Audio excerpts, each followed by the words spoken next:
All right, let's look at number 9.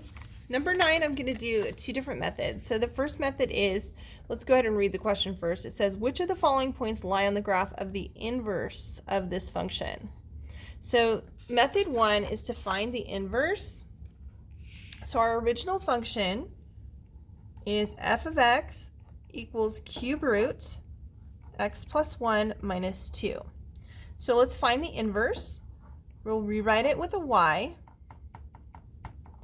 Then we'll switch x with y. Y. And start solving for y. So the first thing I would do is add 2 to both sides.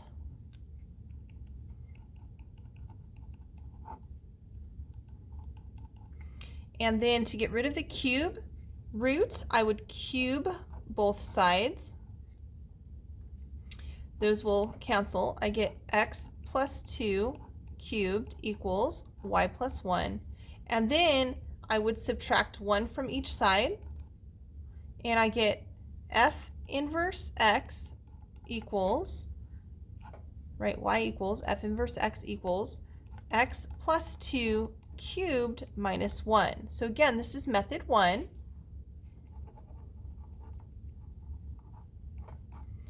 Find the inverse function, and then we're going to plug in our points, -1, -2, see if that one works. We'll try -2, -3. We're also going to try 0, 7. We're going to try 26, 1, 0, -1, and we will try -2, -1. So we have to check all of these points because there may be more than one that's true. Remember, this is your y equals. So we're going to plug in x and y into this function. So -2 equals -1 plus 2 cubed minus 1. -2 equals 1 cubed minus 1, right? 1 minus 2 is 1. Cubed is still 1. -2 equals 1 minus 1. That is not true. So this one is not a point on the line. We'll try 0, 7. 7 equals 0 plus 2 cubed minus 1. So 7 equals 2 cubed minus 1. 7 equals 8 minus 1. That is true. So 0, 7 is on the line. Or sorry, on the inverse function. We'll try the next one, 0, -1. -1 equals 0 plus 2 cubed minus 1, which is not true. I can already see that when I plugged in 0, I got I got 7. So, but you can keep going if you want. That's 2 cubed minus 1. 8 minus 1 is not -1. No. So 0, -1 is not on the inverse function. Let's try -2, -3. So I'm going to substitute in -3 equals -2 plus 2 cubed minus 1. -3 equals 0 cubed minus 1. -3 equals -1. That is not true. So this one is not on the line, or sorry, on the inverse. We'll try 1, 27, or 26. 26 plus 2 cubed minus 1. 1 equals, that's going to be a huge number, right? 28 cubed minus 1. That is not true. And the last one, f, we'll try that one as well. -1 equals -2 plus 2 cubed minus 1. -1 equals 0 cubed minus 1. -1 equals -1. Check, that is true. And so the two that are on the inverse function would be C and F. All right, that was method 1. Method 2, which is probably the easier method. Method 2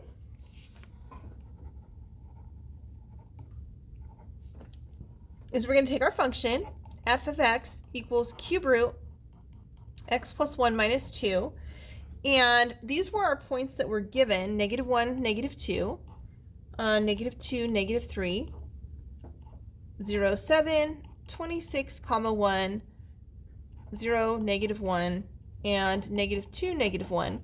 We're going to take those values and we are going to actually switch them because these are on our inverse function.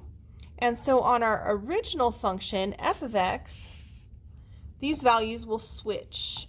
X and y always switch on your inverse. So -2, -1, -3, -2, 7, 0, 1, 26, -1, 0, and -1, -2.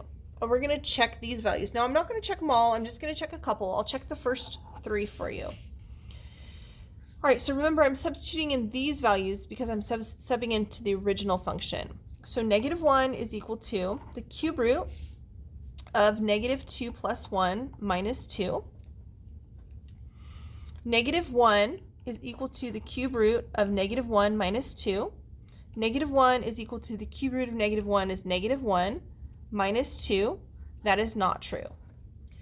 Let's do the next one, -3 comma -2. -2 is equal to the cube root of -3 plus 1 minus 2. -2 is equal to the cube root of -3 plus 1 is -2 minus 2. This isn't even a whole number, so we can stop here. It's not true. Let's try the next one and you'll see why this one does work. 0 is equal to the cube root of 7 plus 1 minus 2. 0 is equal to the cube root of 8 minus 2. The cube root of 8 is 2.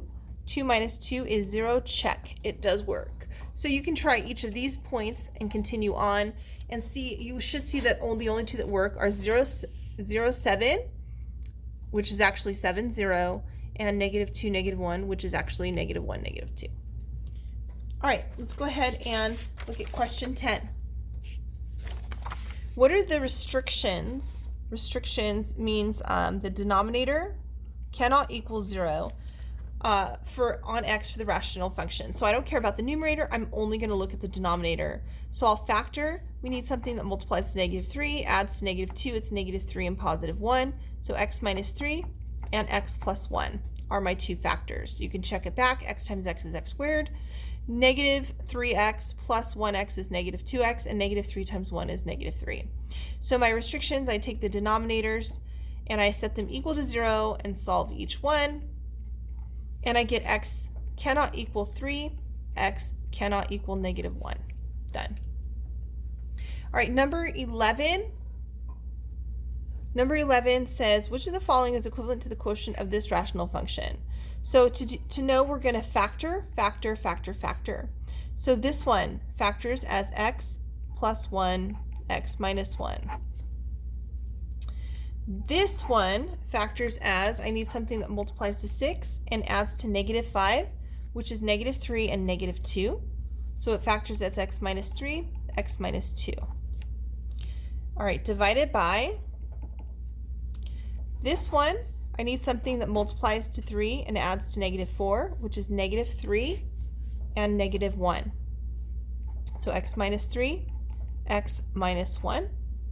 And this one, right, factors as, I need something that multiplies to -2 and adds to -1, which is -1 and, or sorry, -2 and +1. So this one factors as x minus 2, x plus 1. All right, then when you're dividing, you really need to multiply by the reciprocal.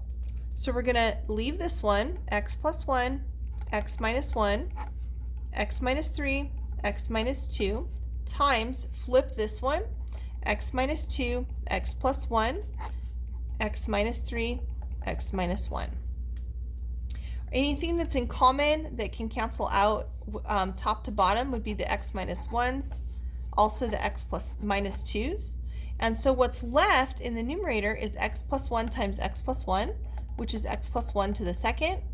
And in the denominator is x minus 3 times x minus 3, which is x minus 3 to the second.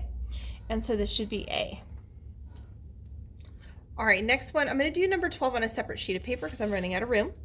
So number 12 says to simplify x over x minus 2 minus 8 over x squared minus 4. So when we're adding or subtracting with fractions, we need to get a common denominator. To do that, I need to factor. This one does not factor, it's linear. So I'll have to factor this one. It's x plus 2, x minus 2, a difference of squares. Identify your LCD. Your LCD is x plus 2, x minus 2. Then we're going to multiply by whatever's missing. This one's not missing anything. However, this one is missing an x plus 2, so I'll multiply both the top and bottom by x plus 2. All right, distribute through. That gives me x squared plus 2x over the LCD. I'm going to change this, right, to plus negative 8 over the LCD.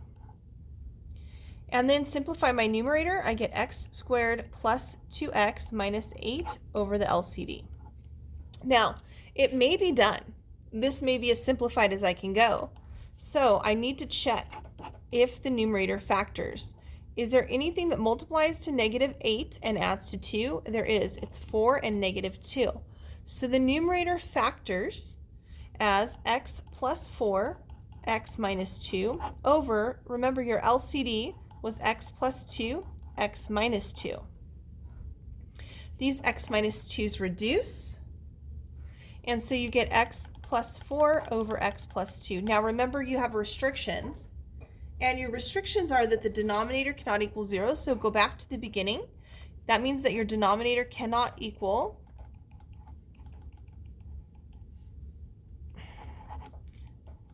x cannot equal negative 2, and x minus 2 cannot equal 0, so x cannot equal positive 2. So your restrictions are x cannot equal 2 or negative 2. All right. Next, I'm going to stop the video here actually, and I'll pick it up on the next video. See you in just a second.